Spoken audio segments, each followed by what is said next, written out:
Movie Talk. Bincang santai bersama Nurul Fikri. Kunjungi channel kami di nurulfikri.id.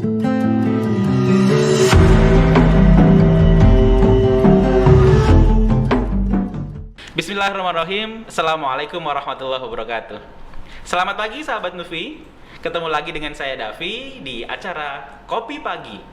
Ya, obrolan santai bersama Nurul Fikri. Sebelumnya kami informasikan bahwa di studio kami sudah menerapkan protokol kesehatan nih, ya. Ada jarak, kemudian ada pembatas juga gitu. Nah, supaya audionya bagus, saya akan lepas masker. Nah, siap.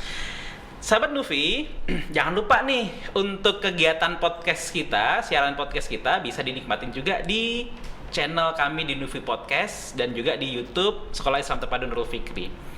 Nah, pada kesempatan hari ini kami menghadirkan psikolog, ya. Berbeda dengan kalau sesi sebelumnya itu praktisi pendidikan anak, ada juga dari Nurul Fikri ya. Nah, kalau hari ini kita ada psikolog nih, psikolog anak dan remaja. Beliau juga praktek di beberapa klinik psikologi dan juga sebagai psikolog di Sekolah Islam Terpadu Nurul Fikri. Ya, tamu kita hari ini adalah Bu Fitri Juhari, MPSI Psikolog. Assalamualaikum Bu Fitri. Waalaikumsalam warahmatullahi wabarakatuh. Sehat Bu Fit? Alhamdulillah sehat. Mudah-mudahan sehat ya. Semangat Bu, pas puasa. Semangat. Selalu harus semangat Pak. Ramadan harus nah, positif. Bu Fit, ini kan Bu Fitri psikolog ya di Nurul Fikri juga di beberapa tempat. Nah, jadi Bu Fit sengaja nih Bu kita mengundang Bu Fitri. Agenda kita hari ini kita mau ngobrol Bu tentang kan kalau puasa tuh kadang tuh anak tuh ada yang rewel lah, nangis lah, ada yang mungkin nggak kuat segala macam kayak gitu. Nah, gimana caranya tuh Bu secara emosi anak tuh dia tetap kita sebagai orang tua menjaga stabilitas emosi anak ketika anak sedang berpuasa. Gimana Bu Fit? Oke, jadi kita mau bahas mengenai bagaimana kita menjaga suasana hati mungkin suasana hati agar suasana hatinya itu terjaga lebih nyaman, lebih enak sepanjang dia berpuasa. Walaupun nanti kita mungkin akan agak bahas dulu nih Pak Davi, kapan sih sebetulnya anak siap dulu berpuasa itu kan yang jadi penting. Nanti mungkin di segmen selanjutnya ya kita bisa lihat. Nah, pertama memang melihat kesiapan anak dulu. Yang kedua, kalau anak-anaknya sudah mulai berpuasa nih, biasanya ada jam rawan mereka rewel, mereka cranky gitu ya. Pertama bangun tidur habis sahur, kemudian jam-jam habis zuhur. Udah gitu mereka aman tuh tidur siang, main. Tapi nanti ada jam paling rawan, menjelang berbuka puasa. Justru malah itu menjelang berbuka tuh bener-bener. Karena nggak hanya anak-anak sebetulnya yang cranky menjelang buka berpuasa ya. Kenapa? Karena ibu-ibunya sudah menyiapkan bukaan, wangi makanan gitu ya. Kalau anak di rumah suka bilang, kalau bulan Ramadan itu sore-sore wanginya lezat ya. Gitu. Jadi ini perhatikan jam rawan itu ya. Jadi kita mesti arrange banget jam rawan ini, kita harus sudah tahu anak harus ngapain ya. Pertama itu. Yang kedua, ada juga nih hubungannya menjaga suasana hati anak, berarti kita perlu menjaga asupan makanan anak-anak saat sahur dan buka. Ya, itu sangat berpengaruh karena apa yang kita makan sebetulnya sangat berpengaruh dengan mood kita, dengan suasana hati kita. Anak-anak yang cenderung banyak mengkonsumsi gula-gula, ini biasanya lebih sering cranky, lebih sering rewel dan lebih sering gelisah. Gula-gula tuh pokoknya makanan-makanan yang manis ya. Gula rafinasi ya, gula yang memang tidak alami gitu. Misalnya permen, es krim, sirup, es krim yang di luaran. Kalau buat untuk saya jarang-jarang beliin es krim Bu. Tapi biasanya biskuit nih Pak. Apa tuh cemilan-cemilan anak gitu ya. Kadang-kadang kan kita kalau anak sudah mulai berpuasa, kita mau dong kasih makanan-makanan yang memang mereka suka banget nih. Iya, kan kadang tuh misalnya puasa, yaudah nanti pas buka puasa ntar Abi beliin apa nih yang kamu suka, kayak gitu tuh Bu tuh. Ya ternyata kita juga perlu berhati-hati, kelola aja makanannya. Memang mungkin kita susah untuk men-stop gitu ya. Sama sekali nggak ngasih gitu ya. Tapi perhatikan kadar yang kita kasih, jangan sampai berlebihan saat buka dan sahur terutama gitu. Nah, sebenarnya juga yang perlu diperhatikan saat sahur itu kita menghindari konsumsi karbohidrat yang memang berlebihan gula juga kayak nasi putih. Ya, nasi putih ini lebih bikin anak rewel sebenarnya. Gitu. Jadi kita bisa ganti dengan sereal gandum, bisa ganti dengan nasi merah, tapi anak-anak jarang yang suka. Atau kalau makan banyakin lauknya ya, Bu? Betul. Kalau makan banyakin lauknya, karbohidratnya bisa diganti yang lain. Kadang kan kalau anak-anak sahur itu apa ya? Ayam olahan, goreng-goreng, yang praktis. Nah, harusnya kita perlu menghindari. Jadi suasana hati anak itu lebih terjaga. Karena kalau banyak goreng-gorengan, banyak minyak-minyak gitu ya, gula-gulaan, itu mereka lebih mudah gelisah. Anak yang mudah itu gelisah. Nyambungnya dari mana, Bu, ketika Mas Nah, ini? seru ya. Nih, Sobat Nurul Fikri di rumah penasaran kan? Nyambungnya di mana sih antara nih kalau anak-anak banyak mengkonsumsi yang gula-gulaan ya, gula-gulaan yang manis-manis, kok kemudian dia jadi lebih rewel? Oke. Nyambungnya di mana tuh, Bu? Karena usus kita nyambung sama otak kita. Oh iya. Otak kita akan memproduksi zat-zat tertentu ketika kita mengkonsumsi zat-zat tertentu juga. Nah, gula, kemudian lemak dari gorengan itu gitu ya, dari minyak gorengannya sebenarnya. Jadi kalau mau goreng nggak pakai minyak boleh lah. Jadi pakai apa ya? Itu padahal buka puasa tuh kayak seru banget kalau pakai gorengan, Bu. Nah, itu boleh lah, tapi sedikit aja, jangan. Kita kan kadang porsi gorengannya aja udah bikin kenyang gitu. Iya, itu yang sangat-sangat perlu kita jaga kalau kita mau melatih supaya suasana hati kita, nggak hanya anak-anak, sebenarnya orang dewasa juga cenderung jadi lebih bagus, tapi kalau anak-anak ini jadi lebih tenang anaknya gitu, dan nggak lemas tenangnya. Gitu. Tenangnya bukan tenang yang karena dia lemas, nggak berenergi, tiduran nggak harus tidur sepanjang hari. Mereka tetap bisa berenergi, tapi mereka juga bisa tetap jaga suasana hati. Nah, kenapa kayak gitu? Karena tadi gula ini kan ada zat-zat tertentu, kita masuk ke usus kita. Usus kita itu ada zat-zat yang pasti nyambungnya ke otak. Itu udah penelitian proof tuh ya, terbukti bahwa katanya itu usus kita tuh second brain kita sebenarnya, mengirimkan sinyal-sinyal tertentu, dan itu areanya area emosi. Jadi kalau misalnya ada zat tertentu yang masuk, ini penelitian ya, jadi kalau misalnya yang bagus itu yogurt, gandum, ini nggak akan memicu keluarnya zat yang gula dalam darahnya tuh nggak jadi tinggi, kemudian jadi mempengaruhi suasana hati gitu. Nah, tapi untuk gula-gula ternyata setelah diteliti gitu ya, kadar gula darah naik, di dalam otaknya juga munculin satu zat gitu. Satu zat itu yang mempengaruhi dia jadi mudah gelisah. Nah, ini sama dengan penelitian kopi susu. Kopi susu? Iya. Padahal enak banget itu. Enak banget, apalagi ada temennya kan, boba dan segala macamnya. Rupanya itu memicu kalau dikonsumsi berlebih, misalnya satu hari kita lebih dari 2 cup. Lebih dari 2 cup gitu ya. Ini misalnya pagi kopi susu, siang kopi susu lagi, sore kopi susu lagi, atau pas Ramadan ini buka kopi susu, malam kopi susu lagi gitu. Nah, ini memicu kondisi stres, kondisi cemas, dan bisa lead ke depresi kalau kita ada masalah. Gitu. Akan memicu ini ya, secara emosional jadi nggak stabil gitu ya? Iya, suasana hati jadi nggak, jadi mudah swing, jadi mudah berubah-ubah. Sebenarnya bawaannya kan kadang kita gemeteran gitu ya, deg-degan aja, tiba-tiba gelisah. Nah, itu tanda-tanda. Waduh, seru banget ya obrolannya kayaknya ya. Ya, nah kalau ngomongin tadi tentang anak ya, Bu, itu kalau anak-anak bisa dia berpuasa tuh biasanya di usia berapa, atau dia cirinya kayak gimana sih, Bu? Dia bisa berpuasa tuh, Bu? Gini, puasa itu kan sebenarnya ada 2 hal. Ada puasa abstraknya, ada puasa konkretnya. Nah, anak-anak kan ada perkembangan tumbuhnya. Ada perkembangan tumbuh itu biasanya kita bilang ini perkembangan kognitifnya. Nah, yang pertama, anak-anak itu tumbuh dari pemikiran konkret dulu. Jadi hal-halnya yang harus bisa dilihat, harus jelas gitu ya. Baru dia berkembang ke abstrak pas usia sekolah 10-11 tahun. Itu. Jadi makanya kalau Rasulullah itu kan 7 tahun ini memang udah harus benar-benar berlatih puasa. Tapi kalau lihat dari kesiapan anak-anak, 4 tahun sudah mulai bisa dilatih. 4 tahun menjelang 5 tahun, tapi yang kita latih yang konkretnya gimana? Bukan yang abstrak. Kalau puasa konkret berarti artinya puasa ini tidak makan, tidak minum, itu jelas. Iya. Gitu ya.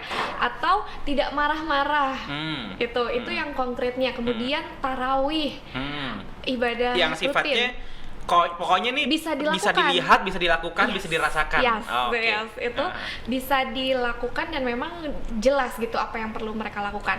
Tapi yang abstrak ini misalnya dengan berpuasa kita dapat pahala, gitu. Dengan berpuasa kita jadi yang bertakwa, gitu kan. Dengan berpuasa kita taat sama Allah. Nah, ini adalah hal yang abstrak yang sebenarnya belum nyampe dulu ke anak 4 tahun, tapi kita boleh kenalkan gitu.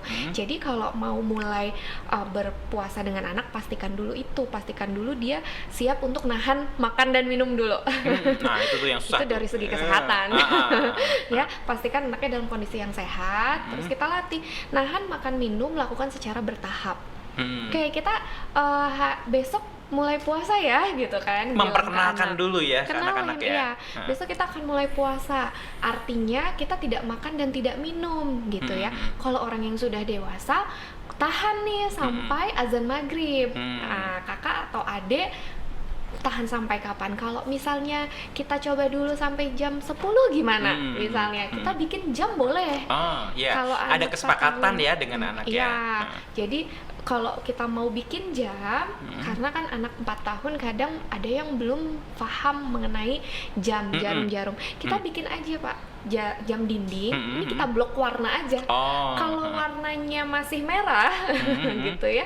Kalau warnanya masih di blok merah berarti tidak makan dan minum ya. Nanti udah pindah ke bloknya kuning, kita kasih kuning sedikit aja gitu. Itu boleh makan sama minum. Terus pindah lagi ke blok merah, nggak boleh makan dan minum gitu. Jadi bertahap banget. Boleh buka puasa lagi. Besoknya kita coba lebih blok panjang, merahnya panjangin. Sebenarnya kayak kreativitas orang tua ya untuk mengajarkan anak berpuasa dengan berbagai metode. Dan itu juga melihat karakteristik anak masing-masing kali Bu Fit ya, kayak gitu ya. Kesiapan fisik dan mental itu jadi penting. Fisik itu dalam artian dia dalam kondisi sehat ya, nggak ada sakit, karena kalau misalnya sakit kan resiko kurang gizi nantinya gitu. Itu kasihan nanti lemes gitu. Lemesnya tuh lemes yang beresiko ke kesehatan dia. Kalau pakai KMS sebenarnya kita harus bisa memastikan garisnya tuh di garis hijau atau nggak di garis merah gitu. Kalau garis merah jangan dulu deh. 4 tahun, 5 tahun mendingan kita kejar dulu kesehatan fisiknya. Karena kesehatan fisik jadi yang utama buat anak-anak 0 sampai 5 tahun itu perkembangan optimal banget. Kalau fisiknya keganggu, semuanya jadi terganggu. Nah, itu kan tadi untuk anak yang 4, 5, berarti usia TK ya. Ya, nah, untuk usia SD Bu, untuk yang sudah mencapai usia 7 tahun kan kalau di Rasulullah juga dalam Islam mengajarkan untuk anak 7 tahun tuh mulai diajarkan, mulai diperintahkan untuk sholat ya, diajak sholat. Nah, untuk puasa? Sama, 7 tahun ini kenapa kita mulai dari 4 tahun itu sudah mulai dibiasakan walaupun intermittent kadang-kadang gitu ya, terus juga bertahap supaya 7 tahun lebih siap. Karena kan 7 tahun mulai transisi dia dari konkret ke abstrak. Gitu. Nah di 7 tahun ini harapannya 10 tahun mereka benar-benar udah ready kan? Udah ready banget gitu. Nah 7 tahun kita bisa pakai pertama kalau anaknya sudah terbiasa dari sebelumnya, mereka 7 tahun udah pasti biasa banget. Nah tapi yang jauh lebih penting adalah modeling dari orang sekitarnya.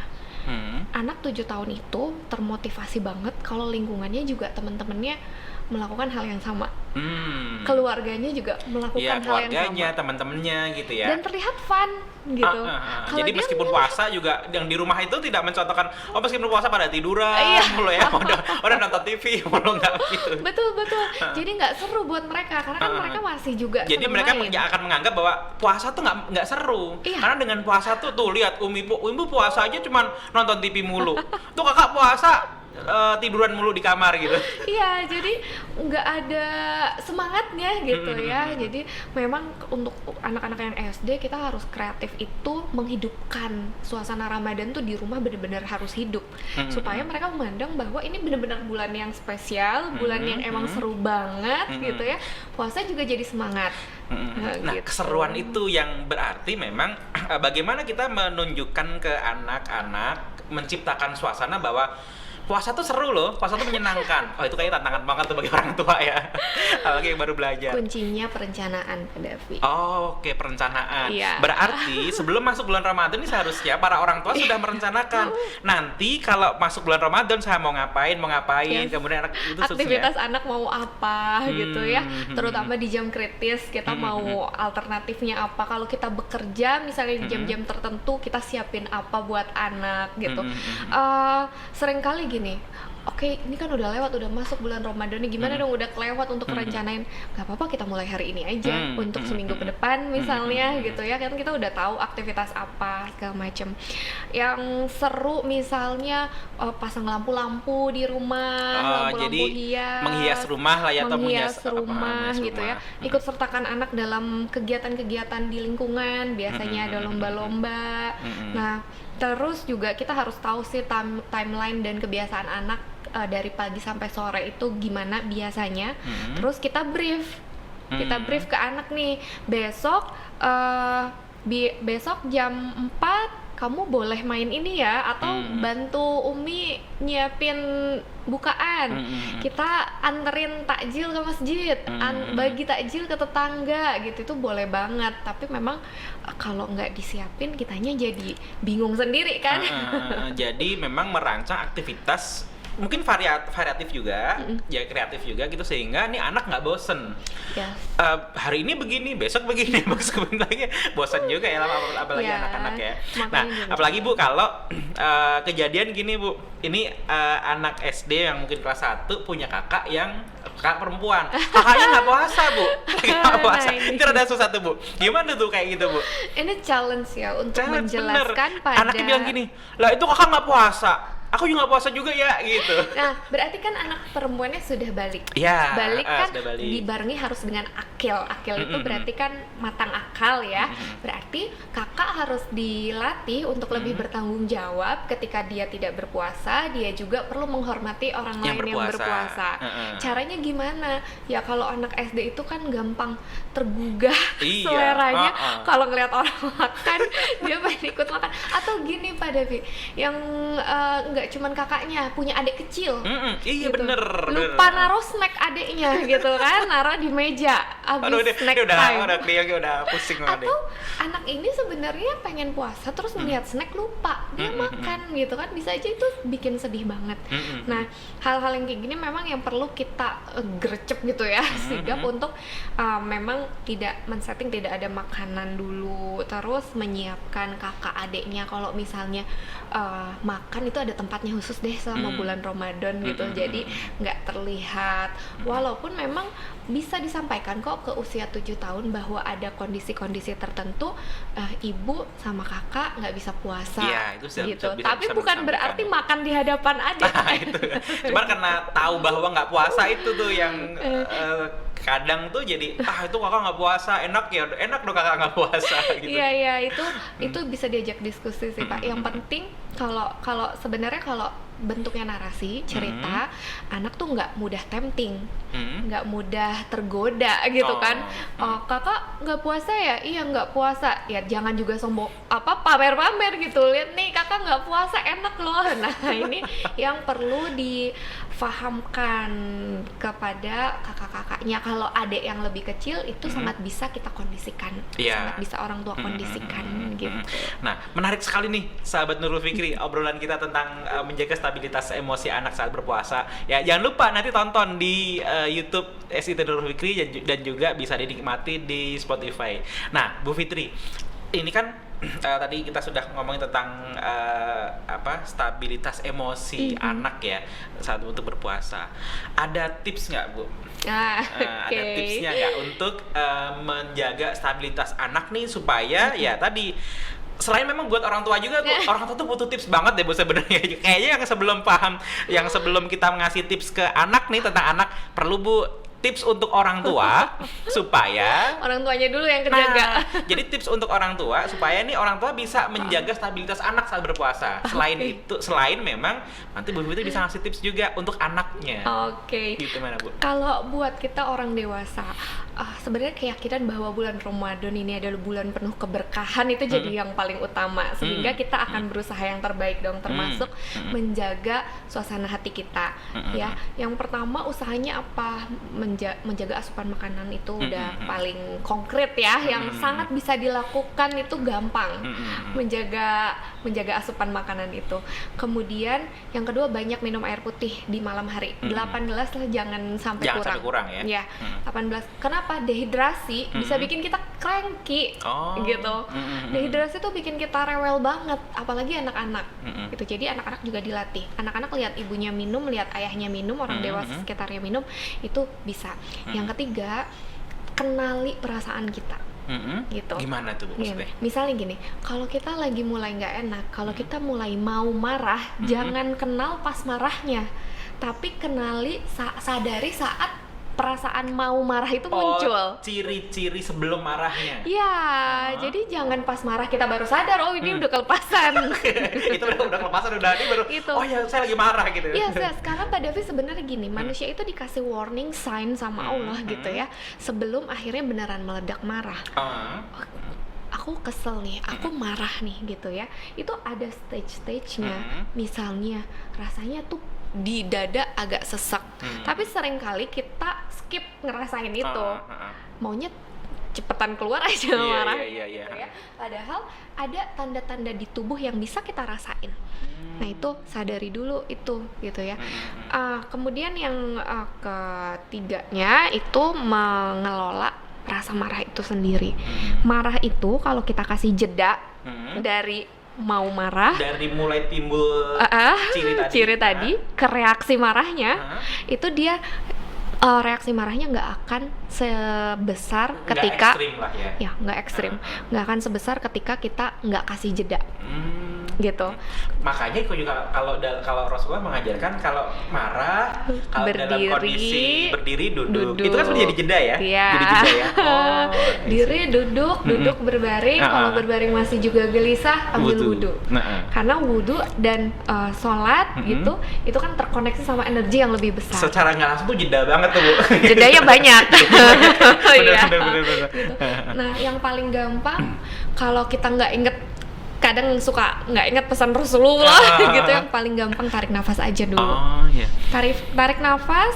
Ini ada teknisnya. Kadang kita tuh ngerasa udah tarik nafas, tapi tarik nafasnya sambil kesel gitu ya. Gitu. Nah itu ada manfaatnya tapi sedikit banget. Beda kalau kita benar-benar menyadari oksigen masuk ke dalam diri kita, artinya deep breathing. Yang semula nafas tadi misalnya dia kerasa mulai sesak kan ketika dengan tarik nafas ditahan, terus keluarin pelan-pelan. Itu sesaknya mulai berkurang gitu kira lebih ya. Iya. Tapi kalau kita salah cara tarik nafasnya, malah bikin sesak. Malah makin meluap. Malah bikin gitu kan. Kabin nafas. Makanya penting untuk kita melatih diri kita sendiri menyadari nafas kita. Kadang nafas tuh gampang karena sesuatu yang Allah kasih sepanjang hidup kita. Udah biasa lah nafas lah gitu ya. Tapi nggak kerasa kan oksigennya masuk. Nah, saatnya ketika mulai ngerasa marah, kita rasainlah oksigennya masuk. Kalau yang lain adalah kita kenal dengan grounding namanya. Grounding itu sama sebenarnya ngasih jeda, cuman tekniknya lebih ada step by stepnya, ada 5 step biasanya. Jadi udah tarik nafas dulu, kemudian kita sadari 5 hal yang bisa kita lihat. Itu kan jedanya lebih banyak. Jadi gitu. setelah tarik nafas, coba lihat ke sana, lihat Ya, ke 5 kanan, hal ke aja, kiri, 5 apa hal gitu yang ya. bisa kita lihat saat Tapi ini. jangan sampai ngelihatnya justru malah fokus ke lihat yang bikin marah, Bu.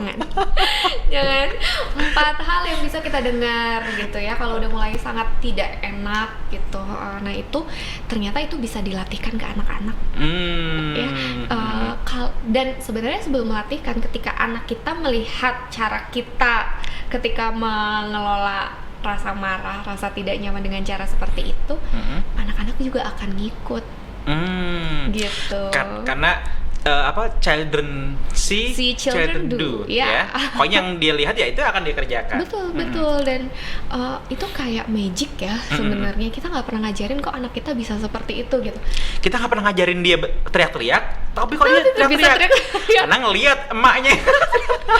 Dan itu berlaku vice versa kan, kebalikannya. Kalau kita ajarin yang lain, dia juga bisa terlatih. Itu sih 4 hal. Jadi menjaga asupan makanan, minum, kita menyadari perasaan kita, dan kita tahu caranya mengelola suasana hati kita. Dan kalau ke anak-anak di bulan Ramadan, kita tuh udah tinggal ngingetin, kan ini lagi puasa, kalau misalnya marah-marah sayang gitu, cuma dapat lapar dan haus. Itu kemudahan ketika 4 step tadi sebenarnya udah dipenuhi. Tapi kan kalau udah jaga asupan makanan, udah jaga minum, kalau misalnya nggak ada hal yang signifikan yang bikin dia marah, sebenarnya suasana hatinya oke-oke aja. Gitu. Itu untuk orang dewasa?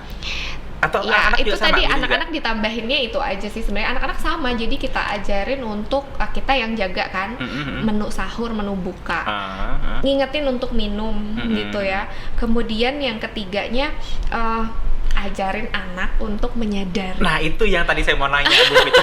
Ini kan anak-anak tuh, contoh nih ya, saya punya anak kecil juga, Bu. Yang paling kecil itu usia 3 tahun lah, 3 tahunan. Yang tengah itu kelas 1 SD, itu 7 tahun. Yang satunya SMP kelas 1.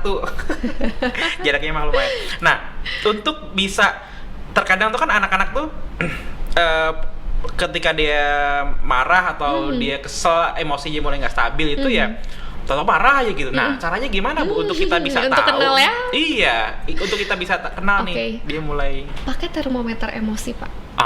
Biar bisa ngukur.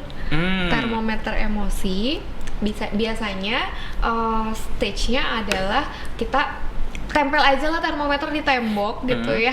Ini marahnya kamu itu rasanya 0 sampai 10 di mana gitu. Apa yang bikin kamu marah gitu kan. Awal-awal memang nggak mungkin dia mulai merasakan dulu. Tapi kan kita namanya lagi ngelatih nih, suruh anak ngukur marahnya tuh udah di sini gitu.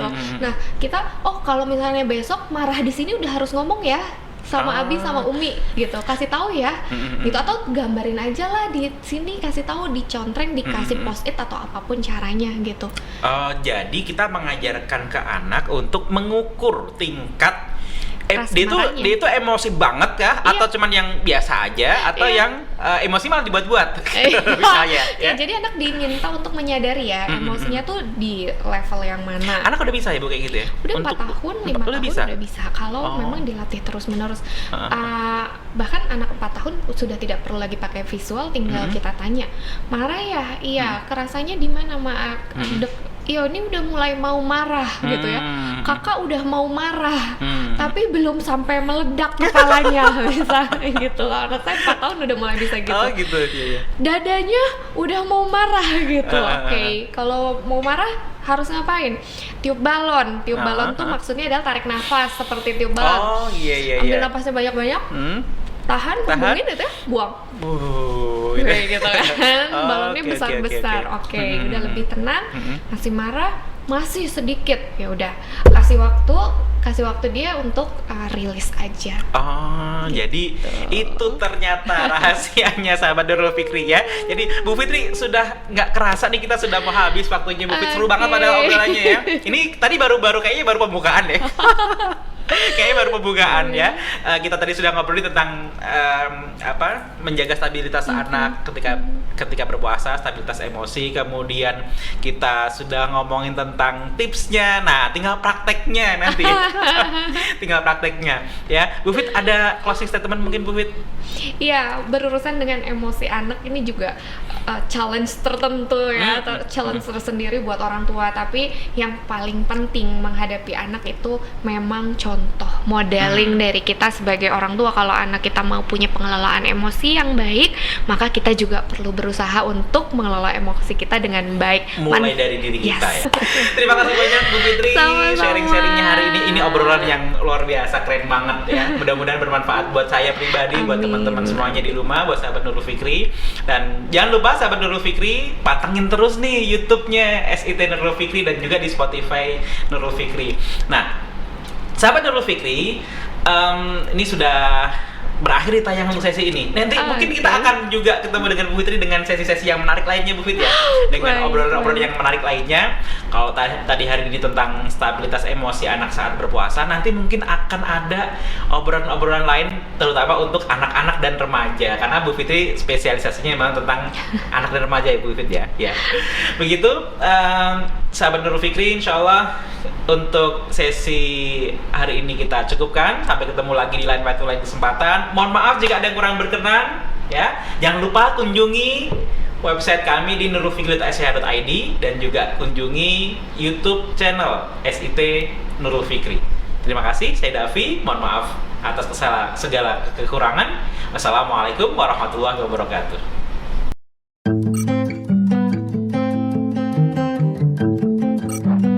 Nufitalk, bincang santai bersama Nurul Fikri. Kunjungi channel kami di nurulfikri.sh.id.